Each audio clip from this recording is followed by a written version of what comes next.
एक शिकारी ने कुंडी में गोशत की बोटी लगाकर कुंडी को दुरिया में फेंका। एक मछली इसे कहाने को दौड़ी। वहीं एक बड़ी मछली ने उसे रोका कि इसे मुंह न लगाना, इसके अंदर एक छुपा हुआ कांटा है जो तुझे नजर नहीं आ रहा। बोटी खाते ही वो कांटा तेरे हलक में चुभ जाएगा, जो 1000 कोशिशों के बाद भी नहीं निकलेगा। तेरे तड़पने से बाहर बैठे शिकारी को इस बारीक डोरी से खबर हो जाएगी, तो तड़पेगी, वो खुश होगा।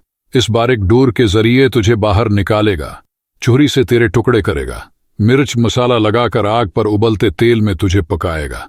10 उंगलियों वाले इंसान 35 दांतों से चबा चबा कर तुझे खाएंगे। ये तेरा इंजाम होगा। बड़ी मछली ये कहकर चली गई। छोटी मछली ने दरिया में रिसर्च शुरू कर दी।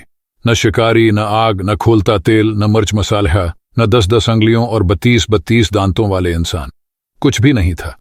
छोटी मछली कहने लगी, ये बड़ी मछली अनपढ़ जाहिल, पत्थर के जमाने की बातें करने वाली, कोई हकीकत नहीं इसकी बातों में। मैंने खुद रिसर्च की है, इसकी बताई हुई किसी बात में भी सच्चाई नहीं।